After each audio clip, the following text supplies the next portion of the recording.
अस्सलाम वालेकुम। वालेकुम सलाम।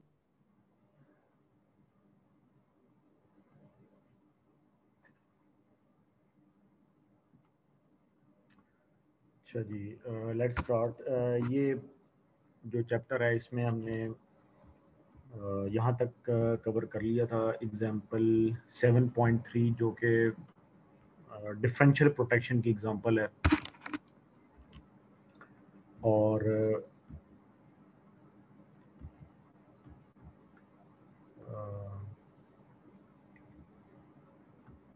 87 प्रोटेक्शन जो है जनरेटर की वो हमने देखी थी। ठीक है। अच्छा, अब फर्दर ये जो कॉन्सेप्ट है जनरेटर प्रोटेक्शन का, यानी चैप्टर जो है दैट इज रिलेटेड विद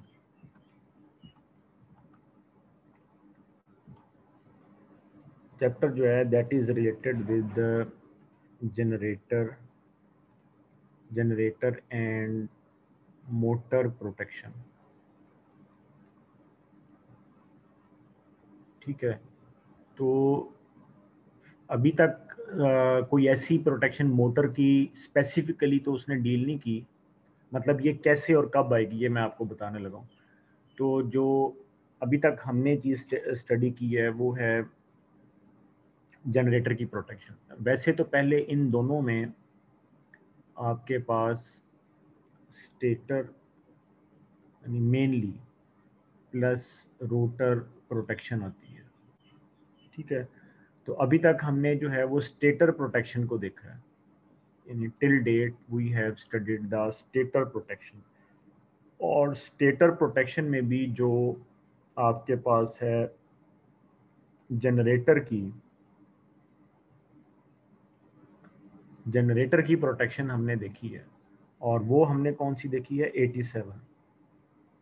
ये एक्चुअली हमने देखा है। और 87 में जनरेटर की हमने प्रोटेक्शन देखी है 87 की, और इसमें हमने 3 फेज फॉल्ट को कवर किया, या फेज फॉल्ट्स को। ठीक है। फेज फॉल्ट, और एग्जाम्पल हमने देखी है 3 फेज फॉल्ट, यानी बुक में जो एग्जाम्पल दी हुई है वो 3 फेज फॉल्ट की है। अब हम जो चीज़ कवर कर रहे हैं वो है ग्राउंड फॉल्ट। मतलब हमने ये देखना है कि जब हम जनरेटर जो है उसको हम 87 प्रोटेक्शन जो है जब हम लगाते हैं,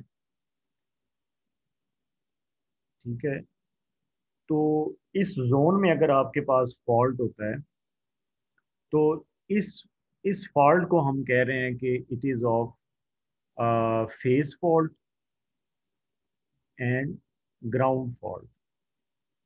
तो ये तो हमने स्टडी कर लिया कि फेज फॉल्ट के लिए 87 के पास कितना करंट जा रहा है, और ट्रिपिंग और कैलकुलेशन स्पेसिफिकली।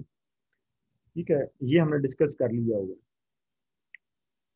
तो ये अब देखना है कि ग्राउंड फॉल्ट अगर आ जाता है, क्योंकि जोन के अंदर ग्राउंड फॉल्ट भी आ सकता है, फेज फॉल्ट भी आ सकता है। तो ग्राउंड फॉल्ट जब आएगा तो क्या 87 प्रोटेक्शन हमें तब भी प्रोटेक्ट करेगी ग्राउंड फॉल्ट के लिए? ठीक है, ये चीज़ जो है वो हमने देखनी है। अच्छा, इसी को देखते देखते फिर आगे हम, यानी नेक्स्ट लेक्चर में मोटर की प्रोटेक्शन जो है ग्राउंड वाली, और 87 प्रोटेक्शन 80 मतलब अलहदा ग्राउंड 87 के अलावा ग्राउंड प्रोटेक्शन, 87 के साथ प्रोटेक्शन, ओवर करंट प्रोटेक्शन, ये सारी मोटर में फिर इसके बाद आएंगी, यानी after this topic.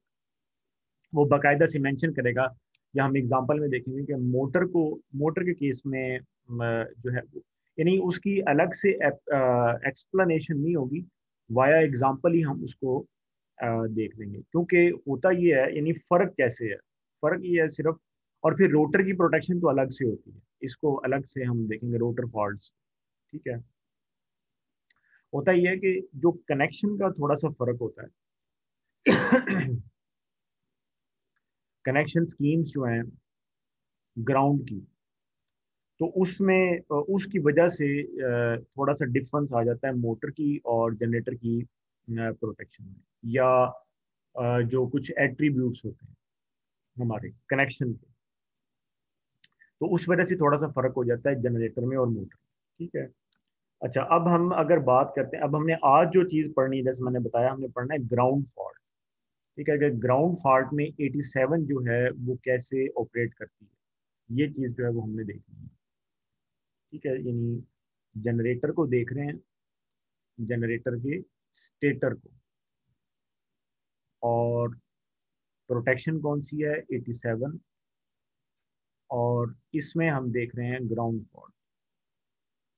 Ground fault, इसकी जो डिपेंडेंसी है ग्राउंड फॉल्ट की, डिपेंडेंसी, वो डिपेंड करती है, dependency on the earthing conditions, कि आपने,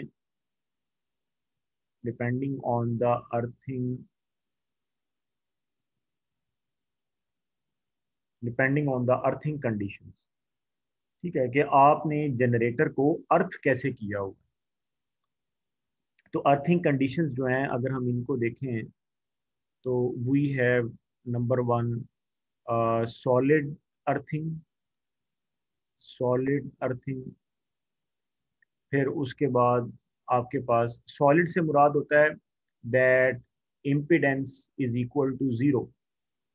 ठीक है, सॉलिड से मुराद होता है इम्पिडेंस इक्वल टू जीरो। फिर एक होता है impedance is not equal to zero.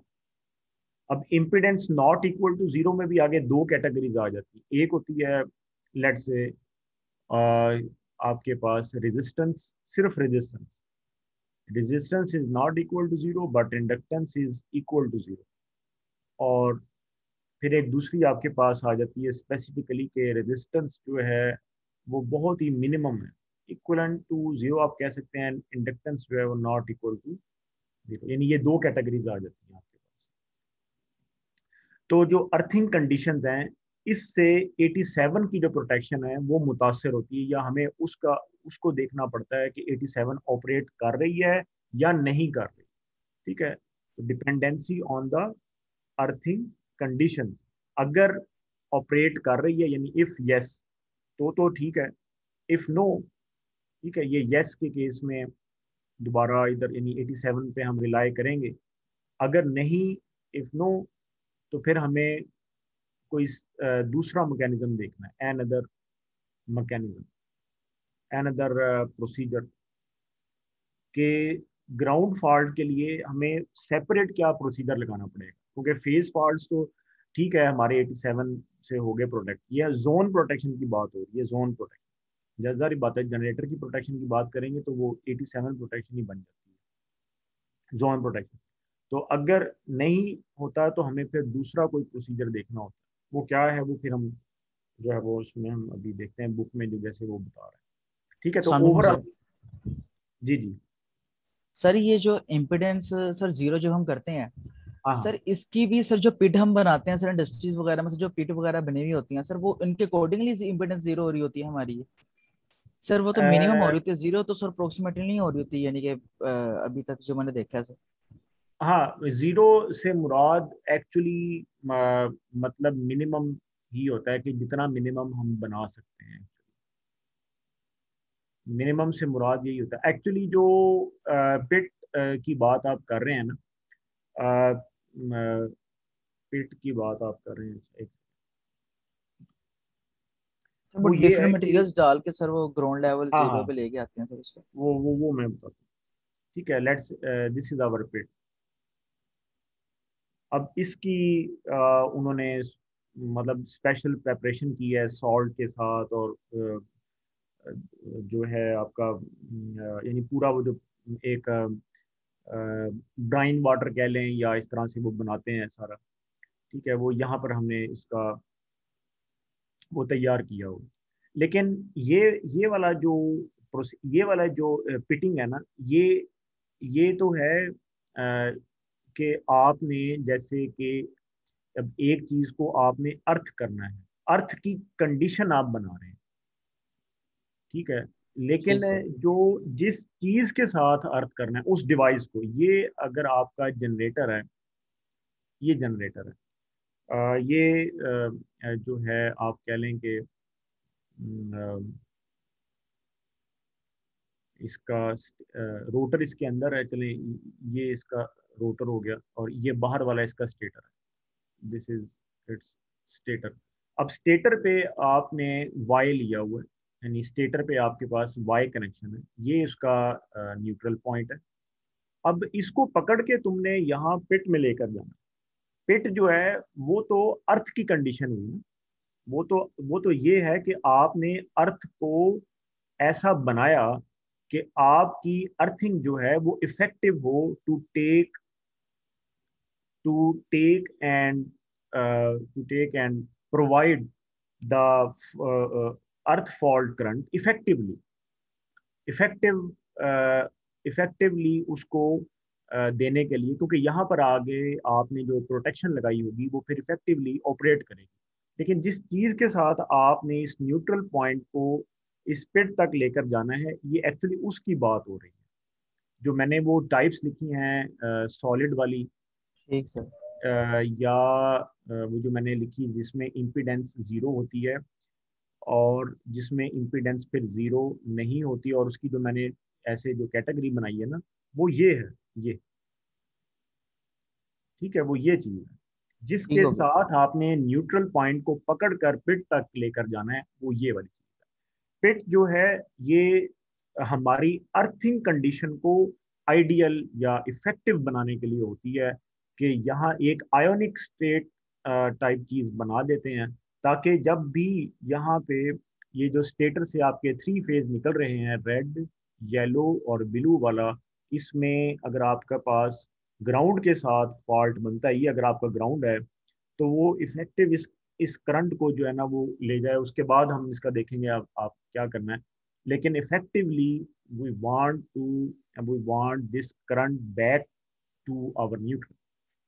अगर हम ये नहीं बनाते और हम इस चीज़ का ख्याल नहीं रखते, या हमारी अर्थिंग कंडीशन वीक हो जाती हैं, या हम टाइम टाइम उसको चेक नहीं करते, तो फिर यहाँ पे ही आपको जो रिवर्स, यानी जो आपको सोर्स है उसका, जिसने करंट आपको देना है न्यूट्रल पॉइंट में, और आगे उसने फैसला, यानी में न्यूट्रल में आपने अगर अपनी प्रोटेक्शन लगाई हुई है, अगर आपने अपनी प्रोटेक्शन ही न्यूट्रल में लगाई हुई है, तो वो कैसे ऑपरेट करेगी?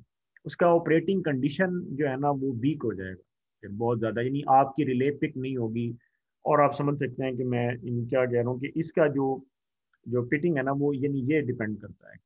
हम जो घर में करते हैं उसको भी 70-80 फुट तक इसलिए लेकर जाते हैं, ताकि जहाँ पे आपका कुछ वाटरी कंडीशन है वहाँ से इफेक्टिवली करंट जो है वो बैक वहाँ पे चला जाए जहाँ पे आपने अब अपने ट्रांसफार्मर को ग्राउंड किया।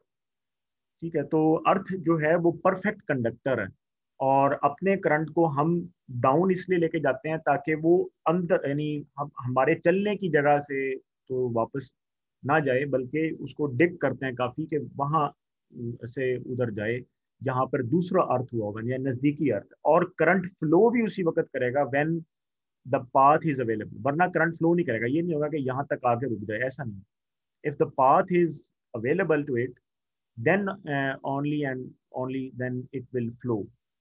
अगर हम पिट नहीं बनाते और इसकी इम्पीडेंस जो है, या मतलब यहाँ पर जो इम्पीडेंस है इसकी, वो आपकी ज़्यादा हो जाती है, इक्वलेंट टू इन्फिनिटी, या बहुत ज़्यादा है, तो वो फ्लो ही नहीं करेगा। जो थोड़ा बहुत फेस टू ग्राउंड फ्लो करना है वो फ्लो ही नहीं करेगा। ये ठीक हो एक्चुअली, गया सर। यानी ये इससे इंडिपेंडेंट है। Pitting is totally an independent thing, कि हमने अपनी ग्राउंड को हमने अपनी न्यूट्रल को ग्राउंड किससे करना है, ये उससे इंडिपेंडेंट है। ये तो एक प्रोसीजर है कि आपने अपना अर्थिंग पॉइंट बनाना कैसे है। यानी ये एक अर्थ पॉइंट है आपका, this is an earth point. Now how to earth your neutral with this earth point, it depends कि if you have solid earthing or you have non-solid earthing actually। तो ये वो चीज़ है।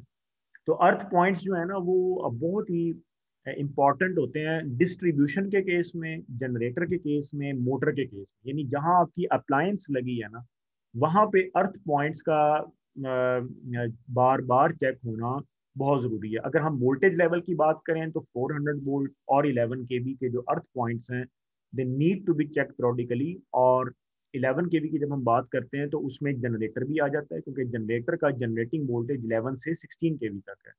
तो अगर हम वो अप्लायंस में भी आ जाएगा, वोल्टेज लेवल में भी आ जाएगा। इसी तरह से इसी लेवल में अप टू 6.4 केवी अब हमारी मोटर भी आ जाती है। हैवी मोटर 6.4 केवी पे अच्छे खासे हॉर्स पावर की आराम से चल जाती है। तो मोटर का अर्थ पॉइंट, जनरेटर का अर्थ पॉइंट, डिस्ट्रीब्यूशन लेवल पे 11 केवी 400 वोल्ट का अर्थ पॉइंट, ये बार बार हमें चेक करना होता है कि हमारा अर्थ पॉइंट वीक ना हो, कि हमारी प्रोटेक्शन फिर बाद में ऑपरेट ना करे, ऐसा ना हो। रही बात इससे ऊपर के वोल्टेज लेवल की विच इज़ 132 केवी, तो यहाँ पे हम एक अपना पीटरसन कॉइल लगाते हैं, क्योंकि हम ट्रिपिंग करना ही नहीं चाहते। फेज फॉल्ट पे ट्रिपिंग 132 केवी पे, 220 और 230 केवी पे या 517 केवी पे जो है, अगर अर्थ फॉल्ट को हम न्यूट्रलाइज कर देते हैं, but we don't want to trip our system on phase on ground fault, तो उसके लिए फिर हम पीटरसन कॉइल लगा देते हैं। लगेगा, बिल्कुल अर्थ पॉइंट बनेगा और जो है आपका, लेकिन वो न्यूट्रलाइज करेगा उसको, वो ट्रिपिंग वाला नहीं होगा। अगर हम प्रोटेक्शन पॉइंट ऑफ व्यू से देखें, यानी प्रोटेक्शन के पॉइंट ऑफ व्यू से देखें, तो इस इन वोल्टेज लेवल्स पे जो है हम ये कहते हैं कि we have Petersen coil to neutralise the earth fault, to neutralise the earth fault. और जो फेज फॉल्ट्स हैं उन पे ट्रिपिंग सिर्फ हम करवाते हैं। जहाँ इन लेवल से कम की बात आ जाती है 66, 33, वहाँ पे हाँ हम देखते हैं कि भाई हमने इसको ट्रिप करवाना है। ये एक्चुअली इसका वो है। ठीक है।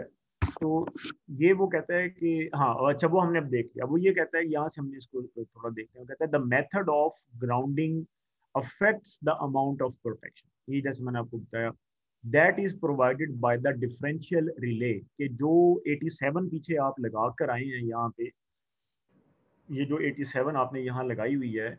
अब for a fault at F1, for a fault at F1 अगर मैंने देखना है कि will it operate or not, तो मुझे अब क्लासिफाई करना पड़ेगा फेज को और ग्राउंड फॉल्ट को। और जब ग्राउंड की जब हम बात करते हैं तो फिर ये देखा जाएगा कि अब आपने जनरेटर को ग्राउंड कैसे किया। जैसे कि वो कह रहा है कि फिगर ये वाली जो है 7.7, इसमें आपने डायरेक्टली ग्राउंड कर दिया या सॉलिडली ग्राउंड कर दिया। ठीक है, ये है सॉलिडली ग्राउंड, ये वाई में लगा हुआ है और यहाँ आपने न्यूट्रल पॉइंट को सॉलिड ग्राउंड कर दिया। तो यहाँ पर उसने लिखा हुआ है कि when the generator is solidly grounded, so there is sufficient phase current for a phase to ground fault to operate almost any differential relay. कि आपका जो आपका ग्राउंड फॉल्ट करंट है वो इनफ होगा कि वो आपकी 87 को ऑपरेट कर दे, अगर जोन में फॉल्ट होता है। ठीक है। और वो कहता है कि if the generator neutral impedance, if the generator has a neutral impedance to limit the ground current, if Z is not equal to 0 of the neutral point, there are relay application problems। तो फिर हमें relay applications को दोबारा से consider करना पड़ेगा, यानी 87 को दोबारा से देखना पड़ेगा या इवेलुएट करना पड़ेगा कि उसकी पिकअप से कितना ऊपर है, आपका जो करंट आ रहा है उसकी पिकअप से कितना ऊपर। तो फिर हमें उसको देखना होगा, क्योंकि the point is the higher the grounding impedance, the less the fault current magnitude and the more difficult it is for the differential relay to detect low magnitude ground faults। ये एक्चुअली बात है जो हम पीछे भी हमने की। अच्छा, फिर वो कहता है कि लेट से कि इफ अ सिटी, ये ये एक दूसरी डायग्राम है फिगर 7.8, यानी ये डायग्राम उसने अलग अलग बनाकर दिखाई है कि एक जनरेटर सॉलिडली ग्राउंड कैसे है और एक जनरेटर न्यूट्रल इम्पिडेंस के साथ कैसे ग्राउंडिंग में है। यहाँ इसने बॉक्स में न्यूट्रल इम्पिडेंस को रिप्रेजेंट किया है। ये आर है या ओनली आर है, ओनली एक्स है, तो ये विल सी। अच्छा, आगे ये ट्रांसफार्मर है, it's just generator step up transformer, इसको GSU ही बोलते हैं, यानी इसकी जो टेक्निकल टर्म है वो GSU है। और ये डेल्टा वाई कन्फिग्रेशन में ही लगा होता है to block the harmonics on the primary side, not let them travel on the secondary side. तो इसलिए हम इसकी जो प्राइमरी है उसको डेल्टा कनेक्टेड करते हैं ट्रांसफार्मर की। और ये आगे सिस्टम है।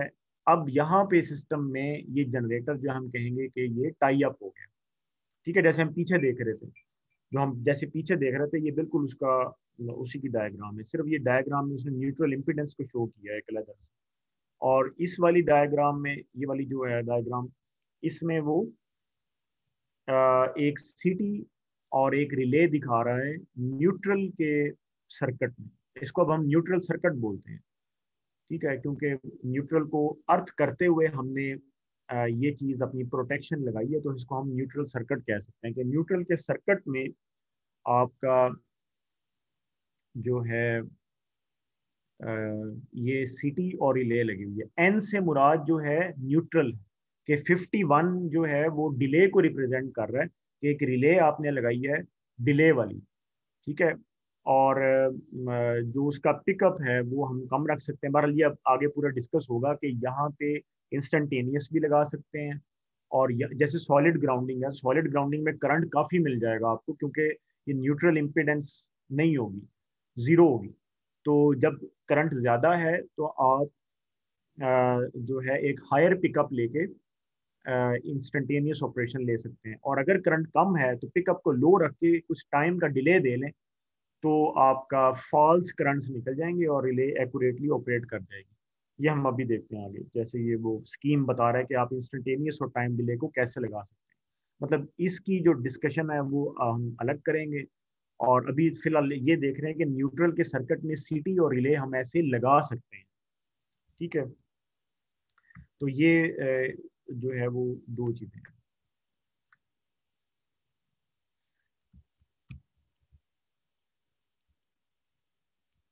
अच्छा, तो वो कहता है यहाँ पे, यानी फर्दर के the lower the relay pickup, यानी आप रिले पिकअप को अगर कम करते जाते हैं, लेट्स से आपको एक बंदा बताता है, एक्चुअली ये क्यों मैंने हाईलाइट किया, बहुत इंपॉर्टेंट पॉइंट है। एक बंदा आपको बताता है यार ग्राउंड फॉल्ट करंट बहुत थोड़ा होता है, तो आप कहते हैं कि ठीक है जी रिले पिकअप को कम कर दें, रिले पिकअप कम कर दें।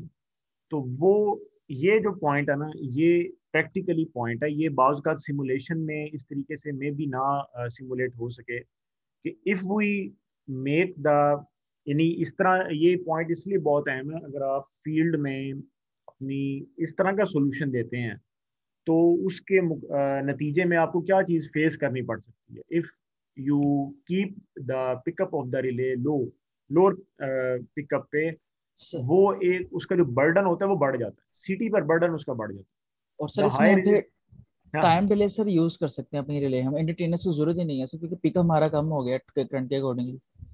हाँ, अगर, हाँ बिल्कुल बिल्कुल, ये सेपरेट डिस्कशन है। ये यहाँ सेकंड पैराग्राफ में है, यहाँ पे जैसे यहाँ पे this where now I have highlighted, ये यहाँ पर हम डिस्कस करेंगे। यहाँ पे ये जो क्लासिफिकेशन है ना इंस्टेंटेनियस की और टाइम डिले की, कि किस किस अर्थिंग पर क्या लगा लेना चाहिए, ठीक है। ठीक हो गया वो अर्थिंग के एतबार से हम उसको क्लासीफाई करेंगे ना, ठीक है। वो हम ये सेपरेट इसको डिस्कस करेंगे। अभी सिर्फ ये हम देखना चाह रहे हैं ओवरऑल सिचुएशन, कि अगर हमारी रिले की पिकअप लो हो तो सिटी को क्या इफेक्ट पड़ता है, एक्यूरेसी भी क्या इफेक्ट है।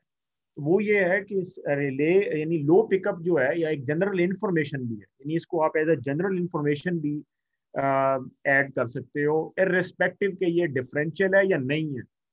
जब भी रिले की पिकअप कम है, तो वो सिटी के लिए एक ज्यादा बर्डन बन जाती है, ठीक है। लिए the higher is its burden on the CT, ये बहुत इंपॉर्टेंट पॉइंट है। यानी irrespective of any type of the protection, चाहे वो 50 है, 51 है, 87 है, 67 जो भी है, लेकिन ये वाला एक जनरल पॉइंट है कि जो यहाँ पर स्पेसिफिकली उसने लिखा है, और बहुत इंपॉर्टेंट पॉइंट है। The lower the relay pickup the higher is its burden on the city.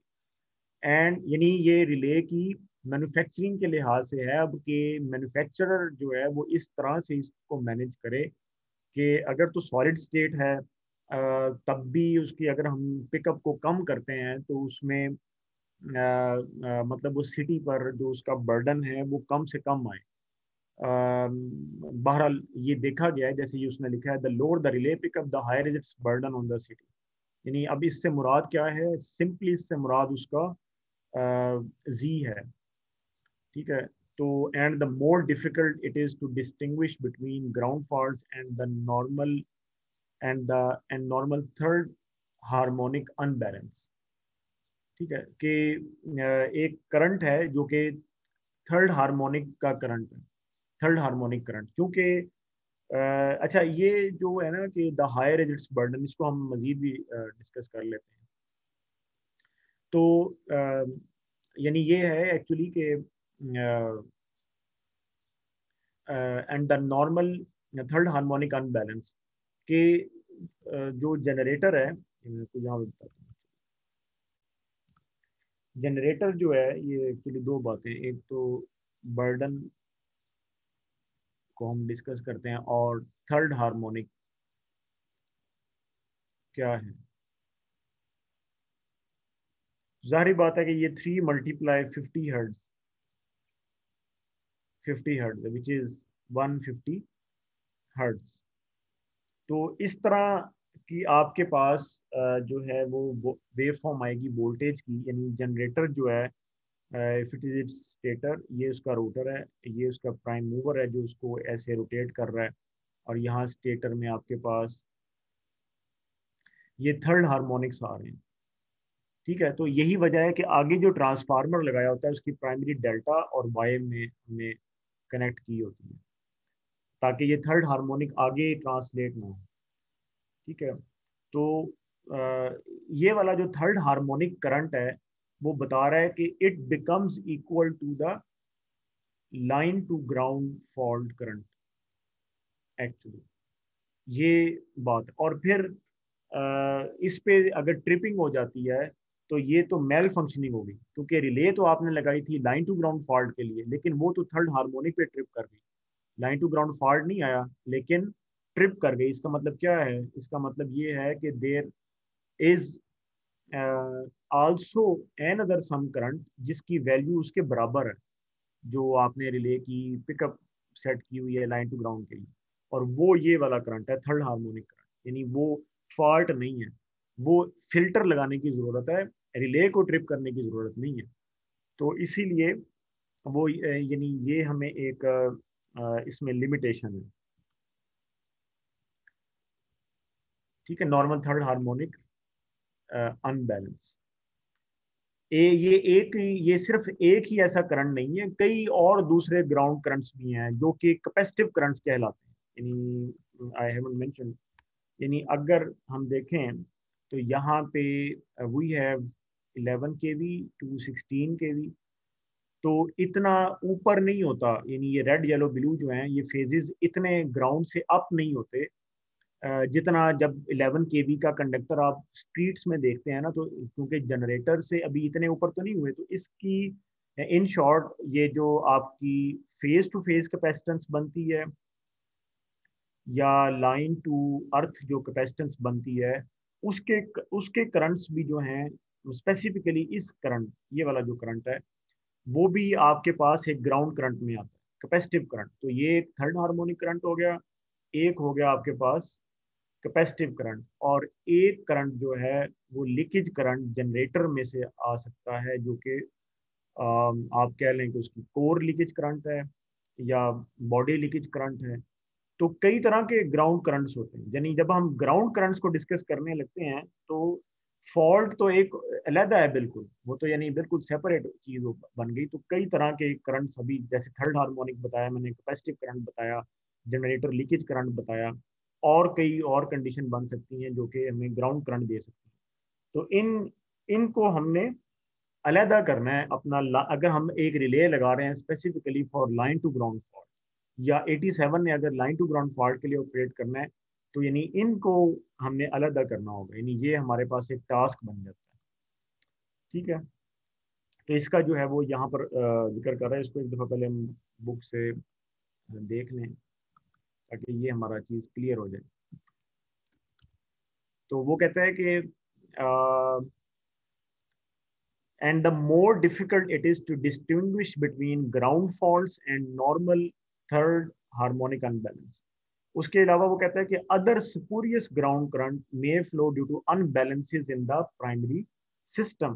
और unbalance से क्या मुराद है कि जो आपकी रेड की वोल्टेज है वो येलो के बराबर नहीं है, येलो की ब्लू के बराबर नहीं है, और इस वजह से जो ग्राउंड कैपेसिटेंसीज हैं वो आपस में बराबर नहीं है और ज़रूर फिर ग्राउंड करंट फ्लो करेगा। ठीक है, ये भी मैंने आपको बताया जो कि कैपेसिटिव करंट है। तो अनबैलेंस की वजह से ये एक करंट है जो फ्लो कर रहा है। तो वो कहता है the total fast ground current flows through the neutral city and the relay, यानी इसमें से फिर गुजरेगा। How ever only the difference between, अच्छा एक तो ये बात होगी। अब ये वाली जो बात है जो हम यहाँ पे हमने इसको होल्ड किया हुआ था, the lower the relay pickup the higher is its burden. ठीक है, तो उससे मुराद यही है एक्चुअली कि if the current is low it means that the Z is more simple। अब वो रिले पे डिपेंड करता है, अगर तो रिले आपकी इलेक्ट्रोमैकेनिकल है, ठीक है, अगर आपकी जो रिले है वो इलेक्ट्रोमैकेनिकल है, इलेक्ट्रोमैकेनिकल में आपकी प्लंजर टाइप आ जाती है, आपकी डिस्क टाइप आ जाती है। प्लंजर से क्या मुराद है, यानी एक इस तरह का आप समझ लें जो कि जिसने एक नॉर्मली क्लोज को नॉर्मली ओपन करना है और ये आपने इसके अराउंड कॉइल लगाया हुआ है। सर लाइक एसओवी वाल, जो हाँ एसओवी बिल्कुल, वाल होते हैं, सोलेनोइड जी, वाल। और डिस्क टाइप तो फिर डिस्क बन गई। तो यानी करंट जब कम होगा ना तो इम्पीडेंस, इसका मतलब है अगर, या generally speaking if impedance is more it means the current is less. So if, और ये कौन सा करंट है, ये पिकअप करंट है। So if the pickup current is less one can simply say that city has more burden of the relay actually। ठीक है, तो अच्छा सॉलिड स्टेट में ये थोड़ा सा एज होगा आपको, सॉलिड स्टेट में आपके पास बहुत थोड़ी इम्पिडेंस होगी, और और वो भी अगर आपने अपने अच्छे डिवाइसेस लगाए, लेकिन वहाँ भी आपको अगर आप एक एफपीजीए डिज़ाइन करते हैं या कुछ भी, तो वहाँ भी आपको कॉइलिंग तो करनी पड़ती ही है। ठीक है, कुछ ना कुछ कैपेसिटेंसीज भी आपके पास होती हैं लाजमी। ठीक है कि अगर मैं मतलब उस रिले की बात कर रहा हूँ जो पूरी एक फैमिली रिले है। ठीक है, यानी आप समझ सकते हैं जैसे हमने लास्ट टाइम देखा वो 53 RET 532 समथिंग, और वो पूरी एक फैमिली फैमिली थी RET। तो और या इस तरह से, तो फैमिली की अगर हम बात करें तो उसमें जाहिर बात है उन्होंने पूरा एक प्रोसेसर और वो सारी चीज़ डिज़ाइन की होगी। आप मदरबोर्ड कंसीडर कर सकते हैं, तो उसमें आपके पास फिर इंडक्टेंस भी है और ये सारी, तो इसकी जो, यानी ये फिर वो इलेक्ट्रॉनिक्स में चला जाता है, जिसको हम कहते हैं जो है लो वोल्टेज सर्किट्स, या इलेक्ट्रॉनिक्स में लो वोल्टेज सर्किट्स, या लो करंट सर्किट जो भी कह सकते हैं। यानी इसकी एनालॉग इलेक्ट्रॉनिक्स या डिजिटल इलेक्ट्रॉनिक्स इस तरह की इसकी स्टडी बन जाएगी। तो इसकी डिज़ाइनिंग और ये सारा कुछ, यानी ये वो सब्जेक्ट बन जाता है आपका। तो इसमें थोड़ा सा हमें एज है, लेकिन इसमें हाँ हमें हारमोनिक्स वगैरह जो हैं उनके साथ डील करना पड़ता है, और फिर इसी किट में आपको फिल्टर भी ऐड करना होगा। यानी एलसी फिल्टर जो है वो आपको इधर ही मैनेज करना है कि चूंकि आपके सॉलिड स्टेट डिवाइसेस हैं, तो जो भी आपके हारमोनिक्स या ट्रांजिएंट से जो भी इस तरह की चीज़ें हैं वो फिल्टर आउट होके आपका जो है मतलब फिल्टर आउट हो, क्योंकि आपकी कंट्रोल मैकेनिज्म सारा इस सॉलिड स्टेट डिवाइसेस के थ्रू हो रहा है। इस तरह के डिवाइसेस नहीं है, इलेक्ट्रोमैकेनिकल टाइप डिवाइसेस नहीं है जिसमें आपकी कोर भी आती है, प्लंजर टाइप अगर देखें या डिस्क टाइप भी देखें। ठीक है, तो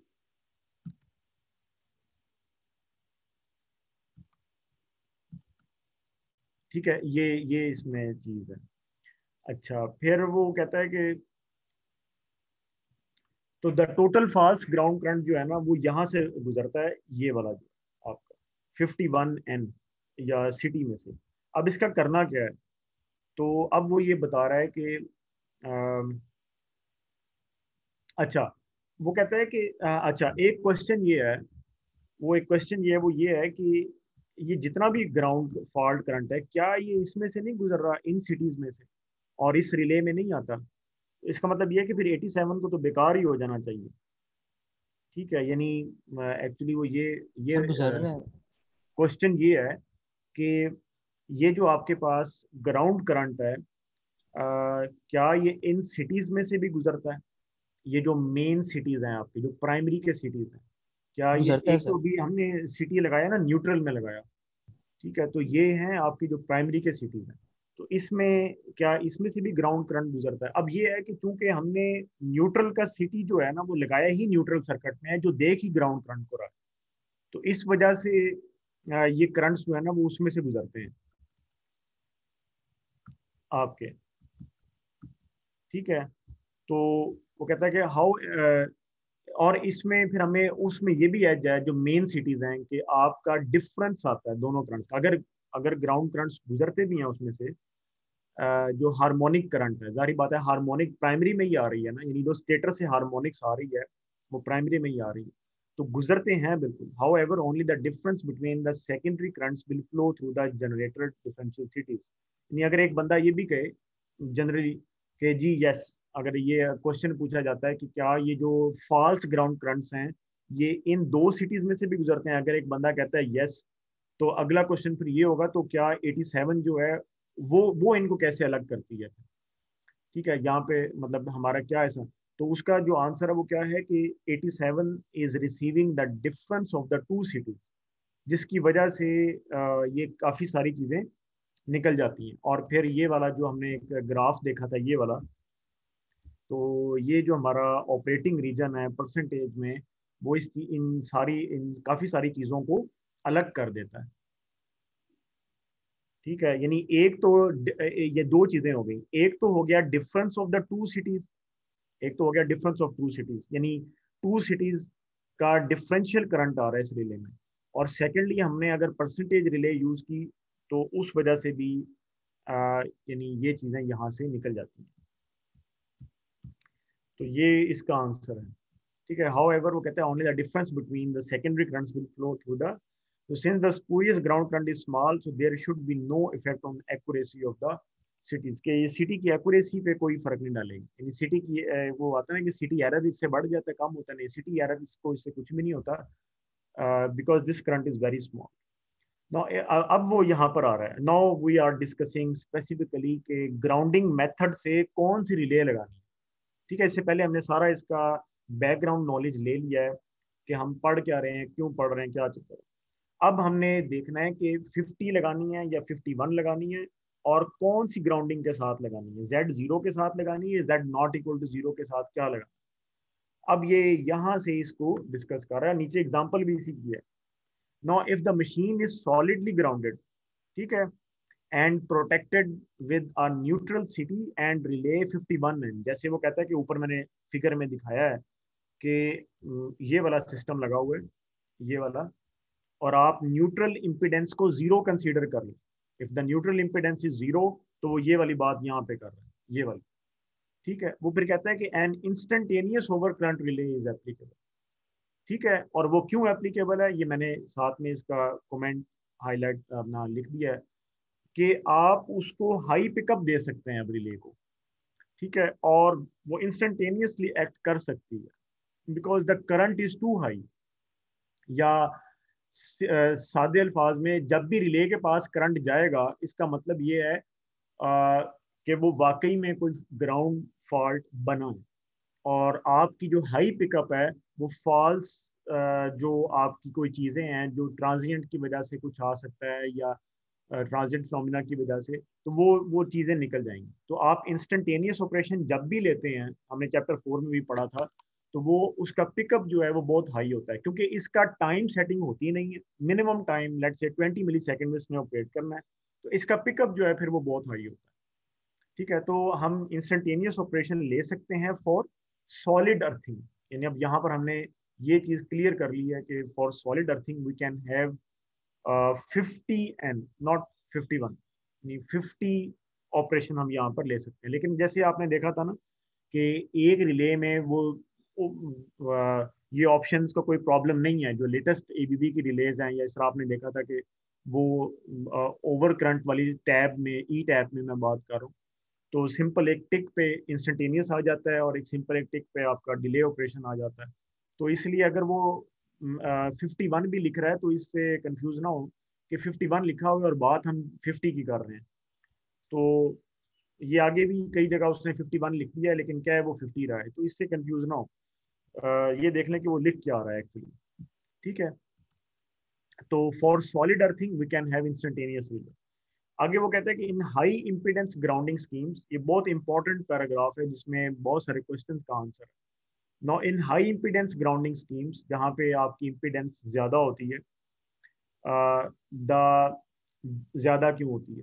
ज़्यादा इसलिए होती है क्योंकि हम नहीं चाहते बाज़ के इतना हैवी करंट फ्लो करे, या एक बंदा ये भी तो चॉइस है ना कि आप इंस्टेंटेनियस लगा सकते हैं। उसने क्या लिखा है, is applicable, someone says I do not want instantaneous operation. अगर आप इंस्टेंटेनियस ऑपरेशन नहीं चाहते तो क्या फिर आप सॉलिड अर्थिंग करेंगे? आप कभी भी सॉलिड अर्थिंग नहीं करेंगे। सॉलिड अर्थिंग जो है वो उसी वक्त की जाती है जब आप अपनी रिलेज पर बहुत डिपेंड, यानी आपको भरोसा है, रिलायबल है कि, और फिर उनका बैकअप भी आपने लिया हुआ, क्योंकि सॉलिड अर्थिंग में बहुत ज्यादा करंट फ्लो करेगा। अभी नीचे एग्जांपल में आ भी जाएगा। ठीक है, और इफ समवन सेज कि मैंने हाई इंपीडेंस ग्राउंडिंग लगानी है विद सम क्या उसको कहते हैं, इंडक्टेंस, या इंडक्टेंस के थ्रू ग्राउंड करना है, या सम रेजिस्टेंस, तो जो है फिर आप क्या कर सकते हैं, you can have a time delay operation. उसमें क्यों, आपका फॉल्ट करंट कम हो जाएगा। जब आपका फॉल्ट करंट कम हो जाएगा तो अब वो खतरा है कि वो फॉल्स ग्राउंड करंट्स के साथ ना मिल जाए, यानी रिले मेल फंक्शन ना कर जाए। उस केस में रिले को टाइम देना चाहिए डिसीजन का। तो ये यानी इस तरीके के साथ हम दो चीज़ों को क्लासिफाई कर सकते हैं कि अगर इंस्टेंटेनियस ऑपरेशन लेना है तो पिकअप को हाई रखें, अगर टाइम डिले ऑपरेशन लेना है तो पिकअप को लो रखें। तो पिकअप जो है वो यहाँ पर लो होगी, और टाइम डिले जो है वो कह रहा है फॉर एग्जांपल 5 to 10 साइकिल्स का, यानी कि 5 आपके 100 मिली सेकेंड्स बन जाते हैं, और 10 जो है वो आपके 200 मिली सेकेंड्स बन जाते हैं। ठीक है, 20 मिली सेकेंड्स का एक साइकिल है ना, तो 100 to 200 साइकिल्स का आप एक डिले आप दे सकते हैं, तो मिली सेकेंड का, to override any false ground current that could be caused by switching or other system transients। Switching से मुराद होता है कि कोई भी चीज स्विच हुई है, पावर फैक्टर का बैंक स्विच हुआ है, यानी कैपेसिटर स्विच हुआ है, या आपका जो ट्रांसफार्मर है वो आपने उसको ऑन किया, उसका इन रश है, या कोई ट्रांसमिशन लाइन स्विच हुई है, या सिस्टम ट्रांजिएंट्स जो है वो ओवरकास्टिंग, यानी बादल आए हुए हैं बहुत ज़्यादा। बादल आए ना, बिजली, ये नहीं होता कि बिजली गिरे, सिर्फ बादल आने से, ये चीज़ वैसे ही नोट कर लें, बादलों के आने से जो आपकी हाई टेंशन लाइंस होती है ना, उस उनमें ट्रांजिएंट्स आना शुरू हो जाते हैं। ये फॉर इंफॉर्मेशन बात नोट कर लें, मैं फिर कभी एक टाइम लेके आपको बताऊंगा वो कैसे। जब भी आपके पास ओवरकास्टिंग होती है तो आपकी खास तौर से 132 केवी से ऊपर के जो वोल्टेज लेवल्स हैं, उन वोल्टेज लेवल्स में ट्रांजिएंट्स आने शुरू हो जाते हैं। अब सवाल ये है कि हमें घर में क्यों नहीं महसूस होते, यानी फाइनली तो हम कंज्यूमर हैं। उसका जवाब ये है कि 132 से 400 और फिर 230 वोल्ट तक इस कदर इम्पीडेंस होती है सिस्टम की कि वो डाई आउट हो जाते हैं। ये वो अच्छी बात है। और कुछ जो टावर होते हैं ट्रांसमिशन के, उसके साथ सब रेस्टर रहे होते हैं, वो अर्थ हो जाते हैं, लेकिन ट्रांजिएंट्स आते हैं।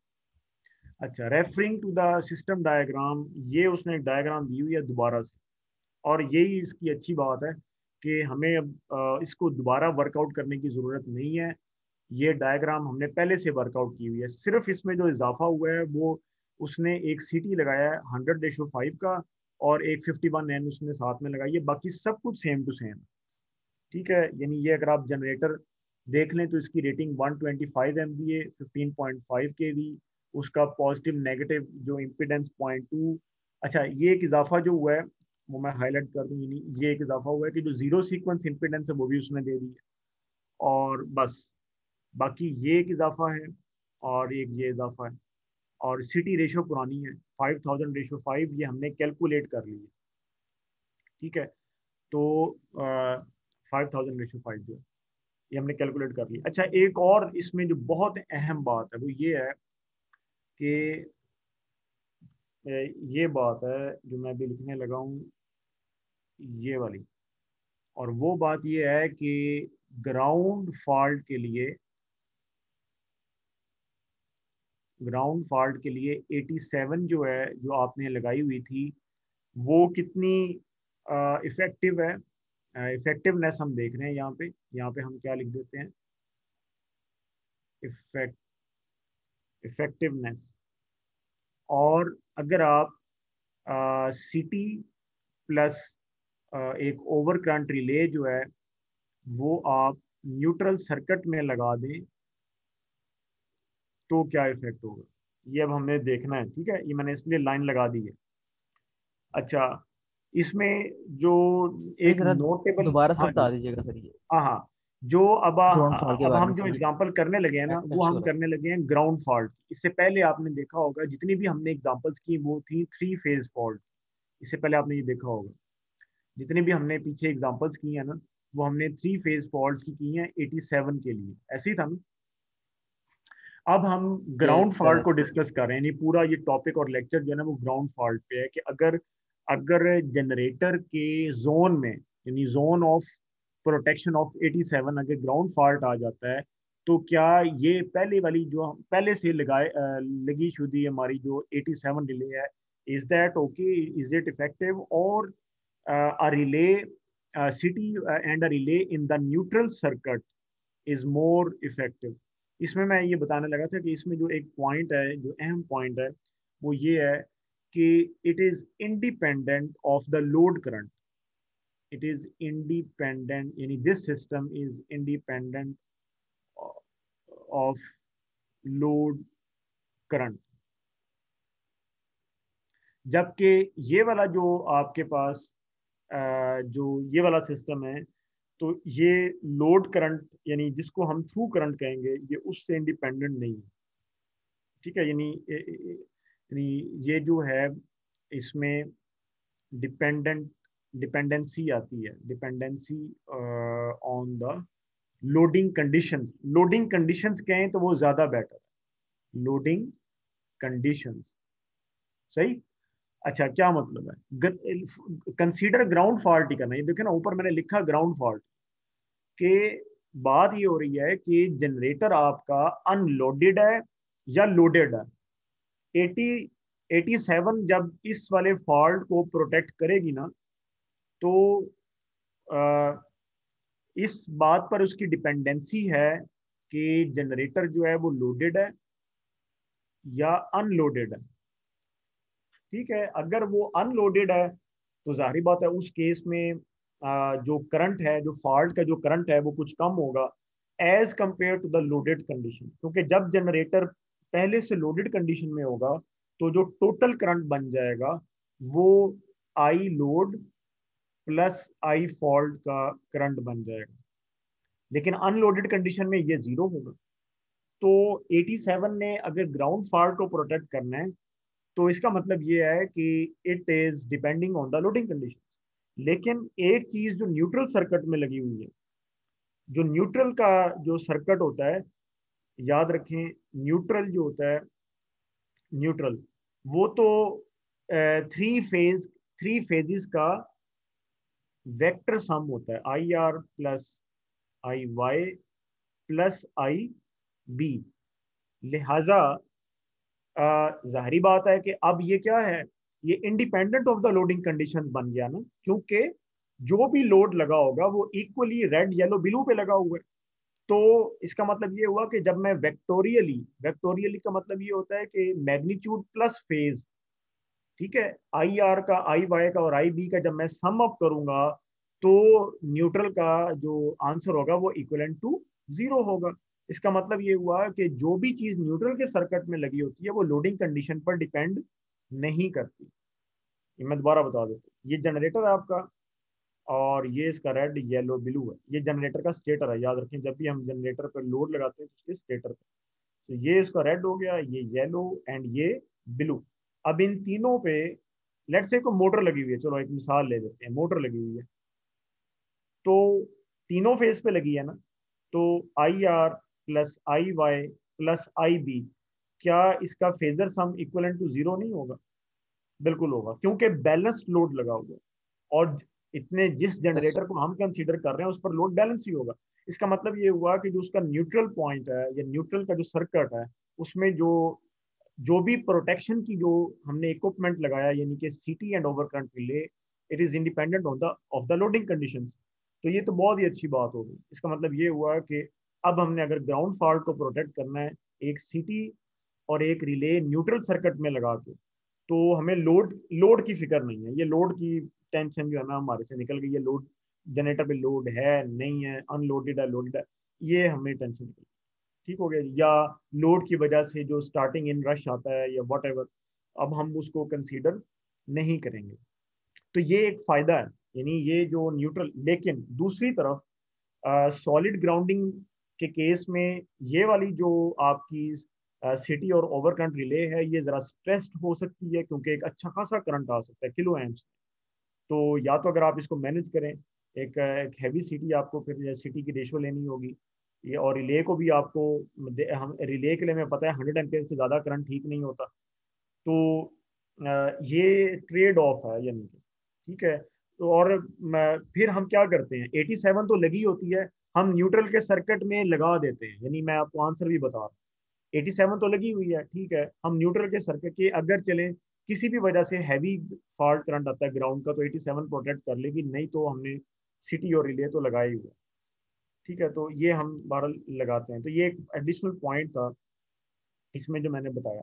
अच्छा, इसके अलावा यहाँ पे अब वो मुख्तलिफ कंडीशन स्टडी कर रहा है। पहले कहता है कि आपका जनरेटर जो है वो सॉलिड में, सॉलिडली ग्राउंडेड है, यानी R N is equal to zero. इसने आर लिखा है, आप इसको जेड समझ लें, सॉलिडली ग्राउंडेड मतलब R Z whatever, the point is state is zero. अब इसका जो करंट है उसको ये कैलकुलेट करने का फार्मूला है which is voltage bye impedance. Current हमेशा वोल्टेज और इम्पीडेंस का डिवीजन से कैलकुलेट किया जाता है। सबसे पहली बात तो ये।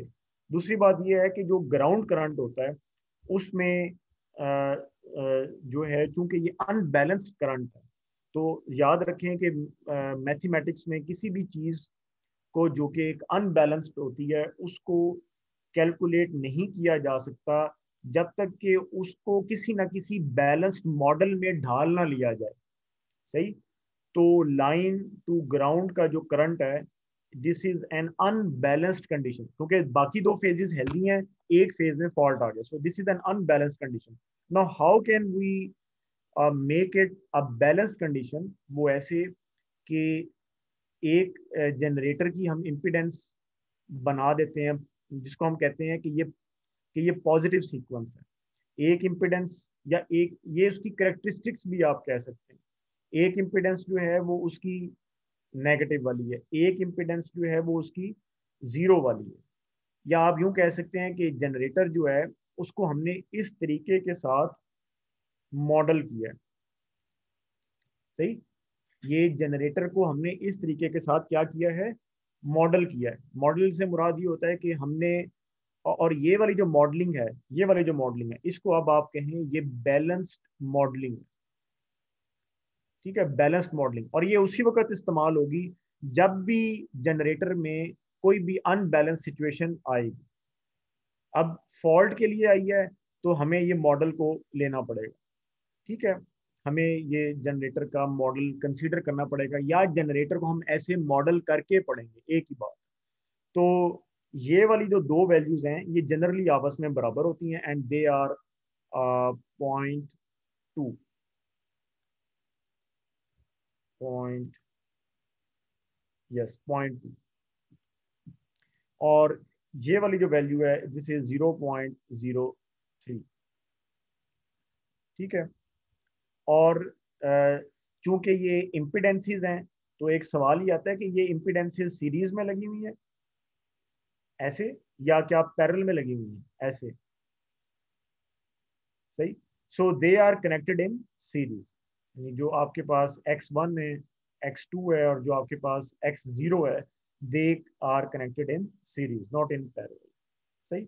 दूसरी बात ये है कि ये तो मॉडल की बात होगी, यानी जनरेटर को मैंने ऐसे मॉडल कर लिया। Next thing, I want to calculate the fault current, जो line to ground fault current है, आई फॉल्ट में निकालना चाहता हूँ। तो जाहिर बात है करंट के लिए मुझे यहाँ पर एक वोल्टेज को बनाने की ज़रूरत है, ऐसे ही है ना, वोल्टेज के बगैर तो करंट नहीं आएगा।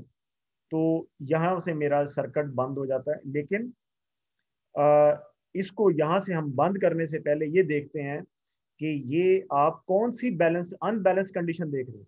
It is some grounding unbalanced condition, it is some grounding unbalanced condition. तो क्या अगर ये ग्राउंड वाइज अनबैलेंस हुआ है जनरेटर, तो जनरेटर के साथ जो जनरेटर को जिस तरीके से आपने ग्राउंड किया था, क्या वो आपने यहाँ पर कंसीडर किया? वो नहीं किया।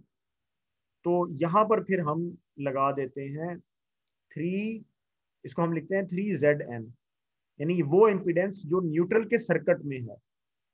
इस वक्त ये क्या है, जीरो, तो ये आंसर जीरो हो जाएगा, या ये नहीं होगी। बहरहाल वो हम यहाँ पर लगा देते हैं, और इस तरीके से आपका आई फॉल्ट निकल आएगा। ये मैथमेटिक्स का रूल है एक्चुअली, जो इलेक्ट्रिकली अप्लाई हो रहा है।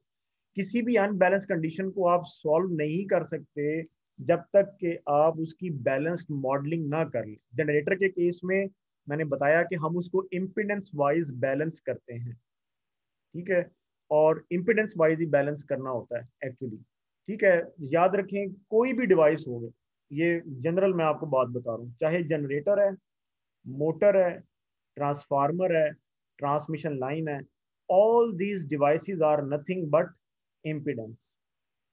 जनरेटर का एक्सरे करना हो, मोटर का, ट्रांसफार्मर का, ट्रांसमिशन लाइन का, तो जेड की सूरत में निकलेगा। X ray of all this devices is called impedance. तो जब मैंने बैलेंस मॉडलिंग करनी है, तो जाहिर बात है कि मुझे तो फिर इम्पिडेंस ही बतानी होगी। सो दिस इज इट्स आंसर। और फर्दर जब मैंने फॉल्ट करंट निकालना है, तो फिर मुझे जनरेटर की ग्राउंडिंग कंडीशन भी तो देखनी, क्योंकि वो ग्राउंड वाइज अनबैलेंस है। इस वक्त इसकी ग्राउंडिंग कंडीशन जीरो है, no impedance is connected in the neutral circuit. तो अब मैंने, अच्छा वी की बात कर लें, तो हमें पता है कि अच्छा ये सारी वैल्यूज पर यूनिट में है। Note this point, all this values are given in per unit, all this values are given in per unit. और कौन सी बेस पे पर यूनिट की वैल्यू, हम बेस की बात करते हैं, वो जनरेटर की बेस है। यानी जनरेटर की बेस मतलब जो भी जनरेटर की जो रेटेड कंडीशंस हैं, उस पर ये वैल्यूज हैं। तो अब हमें कोई भी इधर से उधर तब्दील करने की जरूरत नहीं, क्योंकि all this values are already given on generator ratings. और इसीलिए जो जनरेटर का रेटेड वोल्टेज होगा और जो बेस वोल्टेज है, they are same, so its value is 1 per unit. सही, वोल्टेज आप 1 पर यूनिट ले लेंगे। बस इसको आप डिवाइड कर लें, यानी 1/0.43, so you will get the answer in per unit. उसको, ये आपके पास क्या आ जाएगा, आई फॉल्ट इन पर यूनिट। अगर आप एक्चुअल वैल्यू चाहते हैं, आपके पास बेस वैल्यू होनी चाहिए, so you can have the actual current. वही जो है वो उसने यहाँ पर ये कैलकुलेट कर ली है, 1/0.43, which is getting 2.33 per unit. ये बेस वैल्यू है। ये बेस वैल्यू कहाँ से कैलकुलेट किया है? ये बेस वैल्यू हम पीछे निकाल कर आए हैं, मैं आपको दिखा भी देता हूँ। पिछली एग्जांपल में हमने इसको ये कैलकुलेट किया है। तो आप यहाँ से वो पिछला लेक्चर देख सकते हो। 56 वो 0.19 को स्किप करके 4656 ले रहा है, सही। और कैलकुलेट कैसे किया था, 125 MVA/√3 इंटू 15.5 kV। तो आपका ये बेस आंसर आ गया था 4656। तो ये हमारी बेस वैल्यू है। इस वाली वैल्यू के साथ हम अपनी इस पर यूनिट वैल्यू को मल्टीप्लाई कर देंगे, and you will get the answer, actual value which is 10.8 kilo ampere, 10.8 kilo ampere का जो है वो करंट आ गया. What is this written? I1, I2, I0. So this is nothing but the current in the positive uh, impedance model, negative impedance model and zero impedance model. ठीक है, हम हर impedance का current उसका अलग अलग नोटेशन देकर लिखते हैं. ये हमारी कन्वेंशन है. ठीक है, हर इम्पीडेंस का जो हमने मॉडल की, जैसे मैंने बताया, हम उसका करंट भी इस तरह से लिखते हैं. और ये चूंकि वो सीरीज में थी, so the currents are equal. वो सीरीज में थी. ठीक है. अच्छा, वो हमेशा सीरीज में नहीं होती. लाइन टू ग्राउंड जब फॉल्ट आया तो सीरीज में है, और ये पैरेलल में भी होती हैं जब आपके पास double line to ground fault आए. लेकिन वो यहाँ पर डिस्कस नहीं हुआ पूरे स्नैरियो में, लिहाजा हमें उसको डिस्कस करने की फिलहाल जरूरत नहीं है. At the end of the course, maybe at the end of the chapter we can discuss, or at the end of some topic, वो चीज़ ज़रा तफसीली हो जाएगी. अच्छा, अब इसके अलावा ये करंट आ गया आपके पास. ये फाइनल आंसर नहीं है, क्योंकि जो हमारा ग्राउंड करंट होता है वो इसका 3 टाइम्स होता है. ठीक है, ये फार्मूला है आप कह लें, या बहरल आप इसको कह लें कि जो आपका जो ग्राउंड करंट होता है वो 3 टाइम्स होता है. या आप यूं कह लें जो आपका जीरो सीक्वेंस करंट है, या जो आपका ग्राउंड फॉल्ट का जो करंट है वो न्यूट्रल करंट का 1/3 होता है. अगर मैं ये 3 को आई जी के नीचे ले जाऊं, I G is nothing but the neutral current. ठीक है, तो ये जो कैलकुलेट हो रहा है, ये क्या कैलकुलेट हो रहा है?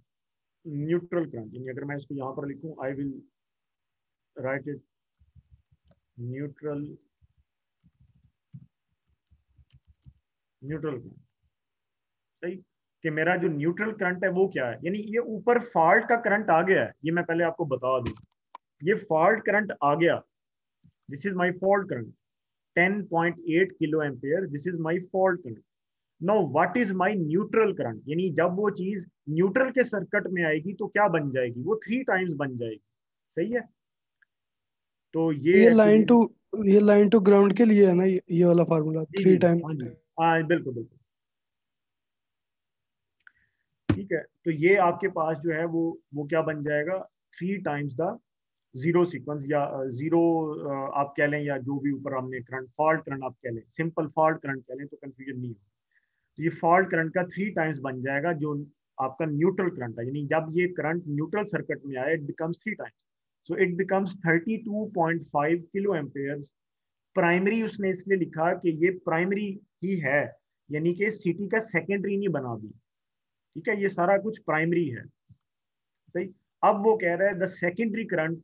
अब हम देखते हैं कि जो आपका जो है the secondary current in the generated differential relay will be 32. यानी ये वाला जो आपने किया था 5000:5 वाला जो है, यानी ये आपने सिटी लगाया था, ये 1000 बन जाता है ना. इसको अगर आप इससे डिवाइड करेंगे तो ये क्या बन जाता है? 32.5 एम्पेयर. यानी ये वाला वो करंट है जो कि 87 के पास जा रहा है. So which is well above its pickup value, और वो ऑपरेट कर जाएगी. ठीक है, so 32.5 ampere is sufficient to operate the ground fault. अगर आप सॉलिड ग्राउंडिंग करते हैं तो आप इंस्टेंटेनियस लगा सकते हैं. अगर आपने नहीं लगाई तो 87 ही ऑपरेट कर गई. यानी ये वो यहाँ पर बता रहा है. ठीक है.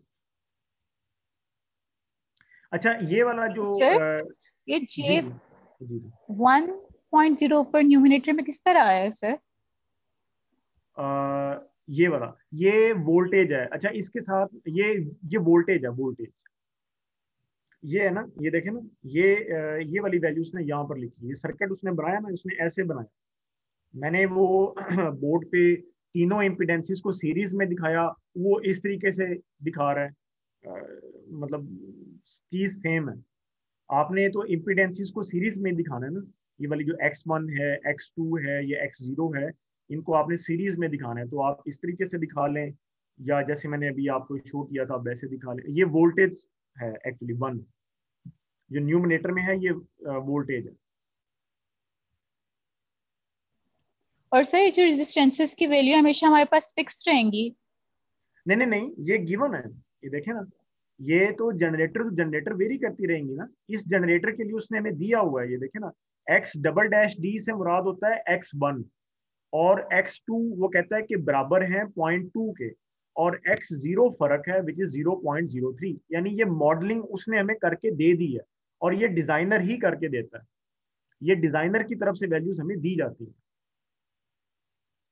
ये उसने हमें मॉडलिंग, आप यूं समझे कि उसने हमें करके दे दी कि आपका पॉजिटिव नेगेटिव ये बराबर है, पॉजिटिव नेगेटिव हम इसको बोलते हैं, या 1 2 आप बोल लें, और 0 वाला जो है इसकी वैल्यू थोड़ी सी फर्क है। ये उसने हमें दिया हुआ है, ये रेटिंग्स में इसने सर देखें ना ऐसे लिखा। जी जी तो सर हमने इस एग्जांपल में सिर्फ न्यूट्रल करंट फाइंड करना था। जी, यानी हमने ये देखना था एक्चुअली कि जब आपके पास ग्राउंड फॉल्ट आए तो उस केस में कितना फॉल्ट करंट जो है वो आपके पास आता है। ठीक है, यानी ग्राउंड फॉल्ट में आपके पास कितना फॉल्ट करंट आता है, तो वो हमने कैलकुलेट किया। अब हम ये देख रहे हैं कि जो आपकी ये जो प्रोटेक्शन है 87 जो है, इसके पास कितना करंट जा रहा है एक्चुअली। ठीक है, तो वो हमने, जाहिर बात है कि फिर सिटी की रेशो से डिवाइड करना है ना। ये सिटी की रेशो है ना आपके पास 5000/5, ये सिटी की रेशो है, तो इससे आप डिवाइड करेंगे। सही है, सो ये आपके पास बन जाएगा 32.5, और यही वो बता रहा है कि ये जो डिफरेंशियल है इसकी पिकअप आप जनरली मिनिमम, इसकी जो पिकअप है वो 0.2 से 0.4 रखते हैं, तो ये 100 से कम है और इस पिकअप से वेल अबव है। तो आप अपनी अगर पिकअप जो है वो लेट से के 15 16 या 20 पे भी सेट कर देते हैं, तो वो पिकअप से बड़ा अच्छा वो है, ऊपर भी होगा और मतलब सफिशेंट होगा कि अगर कोई एडिशनल इम्पीडेंस भी आ जाती है जैसे ये उसने बताया, तो भी आपकी ट्रिपिंग जो है वो बन जाएगी। If you have some additional impedance, even then the circuit would trip. ठीक है, अच्छा, यही चीज अब रिपीट होती रहेगी। अब वो कहता है कि अगर आपके पास मॉडरेटली ग्राउंडेड है, पहले तो था सॉलिड ग्राउंडिंग, अब वो कहता है कि अगर आप RN1 ओम ले लें तो अब तो सारा प्रोसीजर रिपीट होगा। सिर्फ ये है कि ये 1 ओम की वैल्यू को आपको पर यूनिट में लेके जाना है, क्योंकि जब हमने अभी सर्किट बनाया व्हाइट बोर्ड पे तो हमने देखा कि सारी वैल्यूज पर यूनिट में थी। तो ये पर यूनिट में लेके जाने का जो फार्मूला है वो क्या होता है, MVA base by KV base का स्क्वायर, ये फार्मूला होता है। ये इसने नीचे 1000 लिखा हुआ है, चूंकि उसने ऊपर 125,000 लिखा हुआ है। हालांकि अगर आप ये ना भी लिखें तो सिंपली आपका ये बन जाएगा, जो है मैं यहाँ कमेंट्स में आपको बता देता हूँ, ये सिंपल ये आपका बन जाएगा 125/15.5 का स्क्वायर। बस ये आपको और 1 ओम से ऊपर मल्टीप्लाई करना है, 1 जैसे उसने मल्टीप्लाई किया हो, या आप यूं कह लें कि इसको आप ब्रैकेट भी लगा सकते हैं। हाँ जी, ये ऐसे जो आपकी वैल्यू है उसको आप मल्टीप्लाई कर दें by this value of 125 base MVA by base KV का स्क्वायर, तो वो आपके पास ये आंसर आ गया 0.52 पर यूनिट।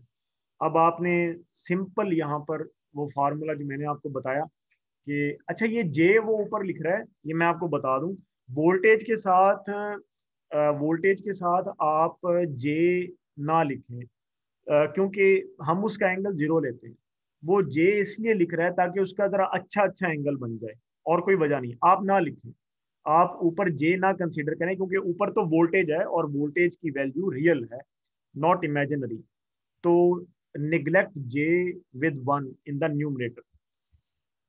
ठीक है, तो यहाँ भी जहां जहां वो जे लिख रहा है इसको निगलेक्ट कर दें, क्योंकि वो सिर्फ ये एंगल अपना जरा अच्छा दिखाने के लिए बुक में हमें 74 डिग्री आ गया, वो कर रहा है, वरना आपका एंगल ये क्वाड्रेंट बनता है फोर्थ, और एंगल आपका माइनस में आएगा तो वो हमें अच्छा नहीं लगेगा। लेकिन ये बात नहीं है, जब भी फॉल्ट आता है तो करंट लेगिंग में ही जाता है। वो इसको पॉजिटिव दिखाने की गर्ज से यहाँ ऊपर जे लगा रहा है, विच इज ओके। लेकिन एट दिस टाइम, क्योंकि अभी हम इसको फर्स्ट टाइम पढ़ रहे हैं, मे बी आपको कंफ्यूज करे कि यार वोल्टेज के साथ जे लगाई जा रहा है, पता नहीं क्या चक्कर है, तो इसको निगलेक्ट कर दें। सही है। अच्छा, तो ये पता चल गया ये वाला फार्मूला कैसे बना। ये अब जो है, ये मैंने अभी आपको जैसे यहाँ पर दिखाया था, 0.2, 0.2, 0.03, ये सारा मिला के क्या बन गया, 0.43 और 3ZN। अब जो आपके पास पर यूनिट में जो वैल्यू आ रही है उसको आपने 3 से मल्टीप्लाई कर देना। लास्ट टाइम तो 0 थी, अब आपके पास कुछ वैल्यू आ रही है, सो आपके पास बन जाएगा 1/0.43 प्लस 3 मल्टीप्लाई सम वैल्यू। अब इसका आपके पास आंसर आएगा। सही है, यही वो यहाँ पर दिखा रहा है, और वो है 0.52। तो 3 multiply 0.52 plus J 0.43 and it becomes 0.617 per unit. 0.617 को अब आप क्या करोगे, you will first multiply it with the base value, and the base value is 4656।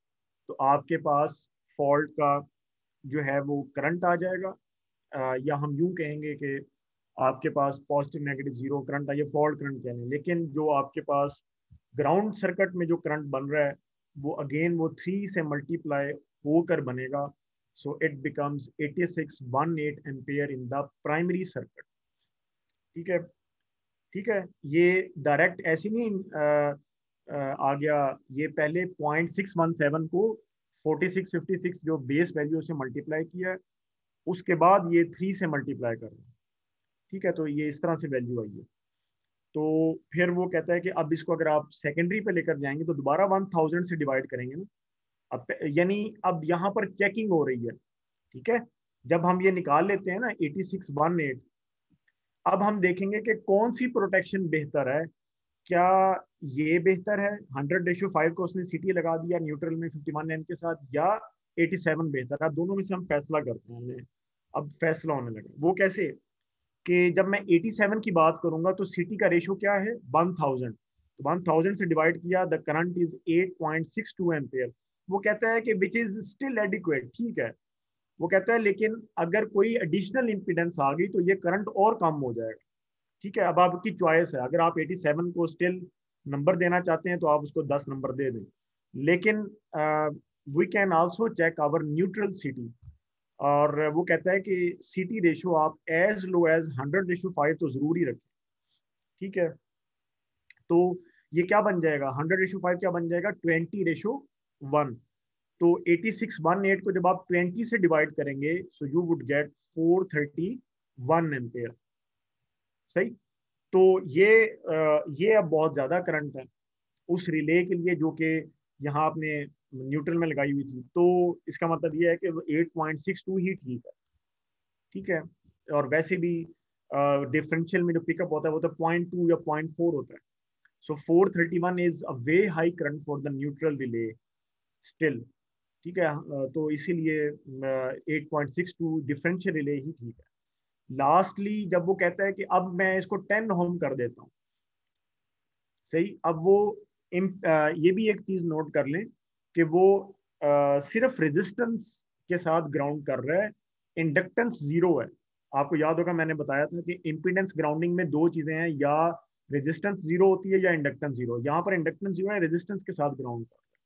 ठीक है, अच्छा, रेजिस्टेंस के साथ वो ग्राउंड कर रहा है और अब उसने उसको 10 ओम कर दिया। पहले क्या था, 1 ओम, अब उसने इसको कर दिया 10 ओम।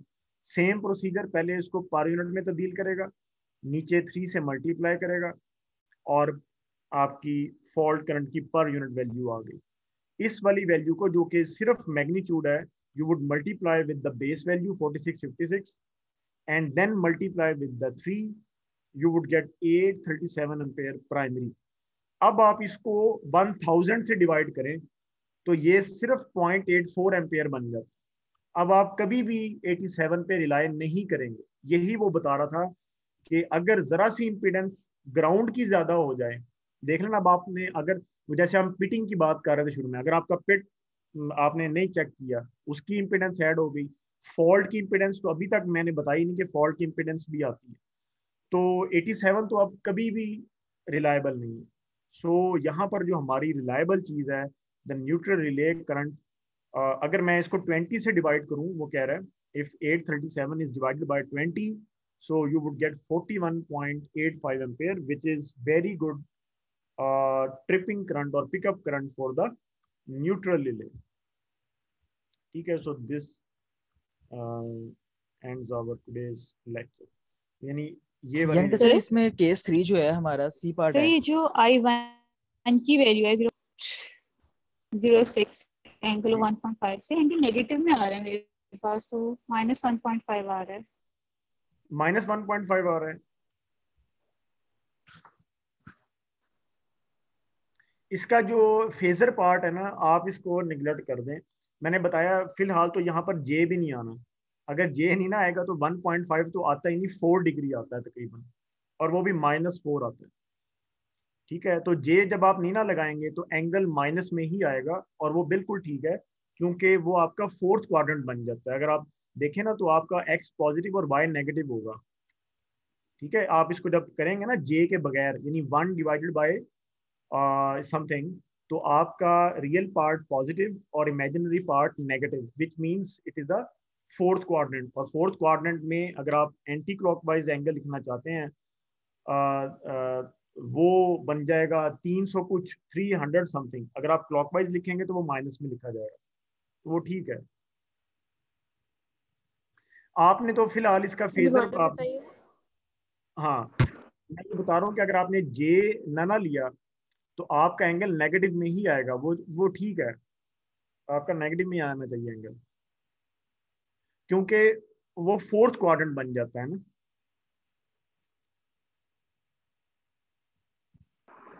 Yes sir.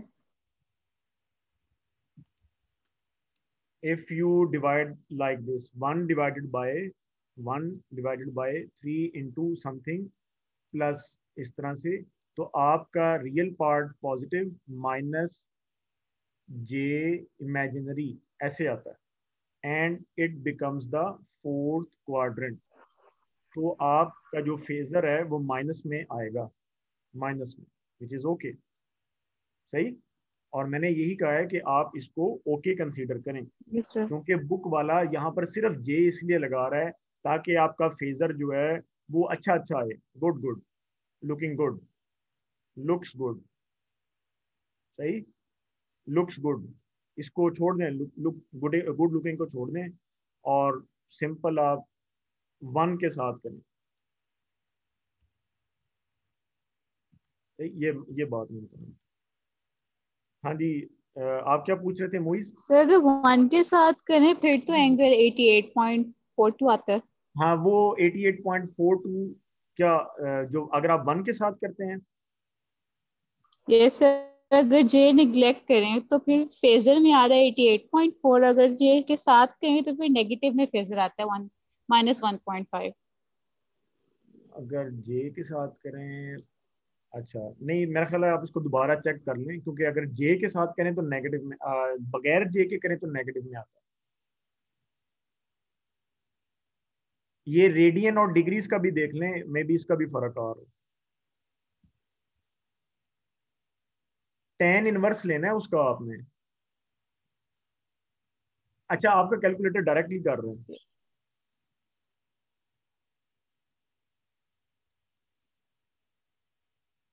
लेकिन इन एनी केस जे जो है, जे आपने कंसीडर नहीं करना। यहाँ पर मैंने बताया कि जे जो है वो नहीं होगा, क्योंकि जे का तुक ही नहीं बनता हमारे पास। इसकी जो पर यूनिट वैल्यू है वो 0 डिग्री के साथ है, और अगर 0 डिग्री हो भी तो जे हम कभी भी नहीं लगाते। ये उसने जे मैंने बताया सिर्फ इसीलिए लगाया हुआ है ताकि वो एंगल को हमें एक अच्छा करके दिखाए, 1.5 और समथिंग 74.5। आप जे को कंसीडर ना करें, उसके अलावा जो भी आपका आंसर आता है दैट्स ओके, क्योंकि वो डायरेक्ट आपका कैलकुलेटर डायरेक्ट कर रहा है। बहरहाल जो मैंने किया था, I was getting answer with minus, और माइनस जो है ना वो उस सूरत में कि मेरा जो कार्टीजियन में एंगल था ना वो फोर्थ क्वाड्रेंट में आ रहा था।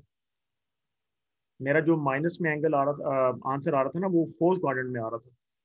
तो उस हिसाब से तो वो जारी बात है कि क्लॉकवाइज में तो 344 बन जाएगा, लेकिन एंटी क्लॉकवाइज में वो माइनस में आ रहा, तो वो ठीक है, क्योंकि फॉल्ट करंट आपका लैगिंग होता है और लैगिंग में वो आंसर मेरा ठीक जा रहा है माइनस में। लेकिन लैगिंग आपका एंगल पॉजिटिव भी लिया जाता है, ये एक अलग बहस है, इसमें इसके बारे में आप परेशान ना हो, ये मैं आपको ना क्लियर कर दूंगा। यानी ये शॉर्टली मैं आपको ये बताना चाह रहा हूँ कि जो फॉल्ट करंट है ना, बस इसको नोट करें, फॉल्ट करंट जो होता है ना ये हमेशा लैगिंग होता है, सही है। इसका मतलब ये है कि जो इसका फेजर है ना, वो कुछ टेक्स्ट इसको माइनस के साथ लिखते हैं लैगिंग दिखाने के लिए, और कुछ टेक्स्ट लैगिंग को ही कहते हैं कि आप पॉजिटिव लिखें, सही है।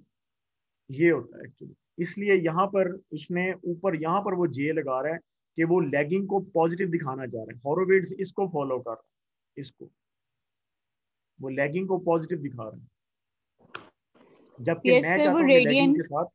का ही था, हाँ रेडियन का इशू हाँ था। लेकिन रेडियन, सर अब अगर हाँ मैं 1J लिखूँ ना, मतलब J ऐड करूँ, तो फिर वो पॉजिटिव में एंगल आता है 1.5, लेकिन अगर निग्लेक्ट करूँ ना तो -0.02 आता है सर।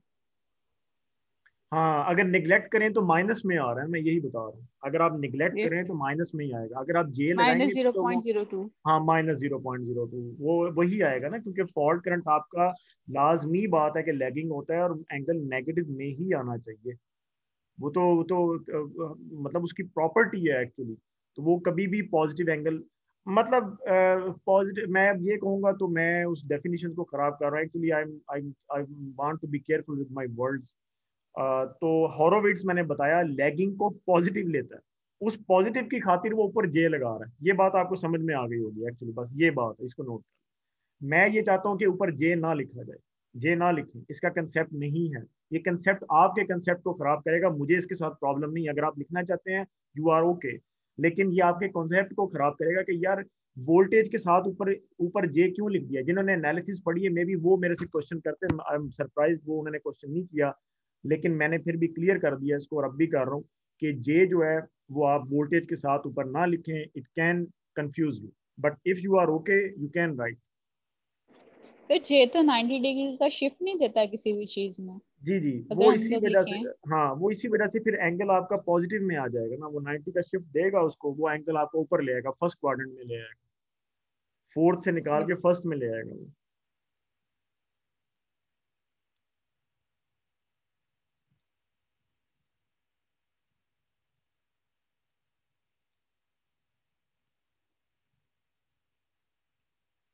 ठीक है।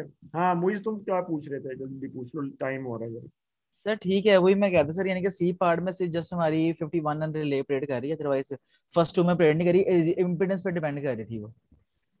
सी पार्ट में 51, हाँ बिल्कुल, सिर्फ सी पार्ट में हमारा ऐसा है क्योंकि इम्पीडेंस ना आपकी इंक्रीज हो गई है, और आगे आप देखेंगे कि जनरेटर की जो ग्राउंडिंग है ना, उसके लिए आप हाई इम्पीडेंस वाला फार्मूला ही यूज करते हो, सॉलिड अर्थिंग नहीं आप यूज करते। मैंने बताया सॉलिड अर्थिंग एक जरा टेक्निकली थोड़ा जरा, मैं समझता हूँ डेंजरस चीज है, क्योंकि उसमें आपने करंट की वैल्यू देख ली which is way high, 32 kilo ampere primary, सही। तो जहाँ पे आप सॉलिड अर्थिंग कर रहे हैं, फिर तो आप, यानी इस एग्जांपल से हमें ये पता चला, फॉर सॉलिड अर्थिंग या बहुत ही कम इम्पिडेंस की अर्थिंग के लिए आप ये 51N नहीं लगाएंगे, but for the certain certain impedance earthing आप 51N लगाएंगे, ये हमें इससे रिजल्ट पता चल गया, और जनरली आपके पास 51N ही होता है। ये मैं आपको फिर जब हम आगे पढ़ेंगे तो वो मैं आपको वेरीफाई या जस्टिफाई कर, ठीक हो गया सर, थैंक यू ठीक है, सर। ये एक्चुअली इसमें, ठीक है, इसको एक दफ़ा पढ़ लो, मैं रिकॉर्डिंग अपलोड कर दूंगा, मार्क्स आपके अपलोड हो चुके हैं, आप जी पोर्टल पे देख लें, मैंने आप सुबह ही कर दिया मिड के जो मार्क्स हैं। जी सर ठीक है। सर हाईएस्ट कितने हैं वैसे? हाईएस्ट मेरा ख्याल है 17 और समथिंग, 17.5 और 18 है। ठीक सर। ठीक है, बाकी देख लें अपने नंबर, मैंने वो जो सोल्यूशन डिस्कस किया है उसको भी देख लें, जो आपने किया वो भी आपके सामने है, कुछ होगा तो फिर नेक्स्ट लेक्चर में पूछ लेना कुछ, या कोई सेशन रख लेंगे। Okay sir. ठीक है, चलें, मैं अब लेक्चर एंड कर रहा हूँ, इट इज बिकमिंग 5। ठीक है, ठीक हो ओके, गया अल्लाह सर। हाफिज़। अल्लाह हाफिज़। अल्लाह हाफिज, थैंक यू सर। अल्लाह हाफिज़। ऑफिस